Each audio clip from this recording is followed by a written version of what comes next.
Good morning. আমি এই ভিডিওটা শেয়ার করে কোনো কিছু প্রমাণ করতে চাই না।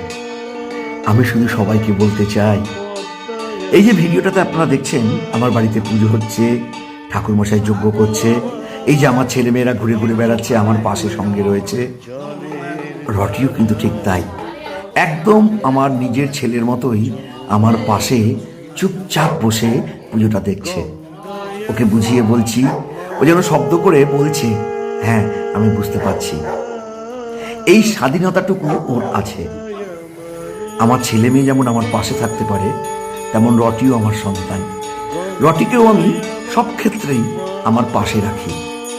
হয়তো ছোট ছোট বাচ্চাদের কাছে নিয়ে যাওয়ার চেষ্টা করি না, কারণ রটির ওজনটা অনেকটা বেশি, গায়ে উঠলে সেই বাচ্চাটা হয়তো পড়ে যেতে পারে। তাই সাবধানতার জন্য রটিকে একটু দূরে রাখি। তবে হ্যাঁ, পুজো হোক আর ঘুরতে যাওয়া হোক, রটি কিন্তু আমার কাছে এভাবেই থাকে। এই দেখুন, পুরো ছাড়া রয়েছে, বাড়িতে পুজো হচ্ছে, রটিও তার একটা অংশ।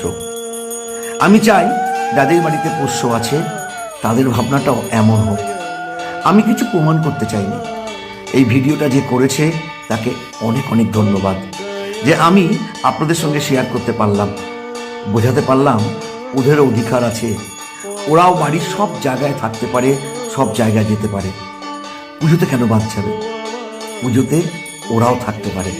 আর আমার মনে হয় ওরা যে পুজোতে থাকবে, সেই পুজোতে ভগবান আরও অনেক খুশি হবে এবং আপনাদেরকেও আশীর্বাদ করবে। আমার এই ভাবনাটাই আপনাদের সঙ্গে শেয়ার করা। ভালো লাগলে জানাবেন।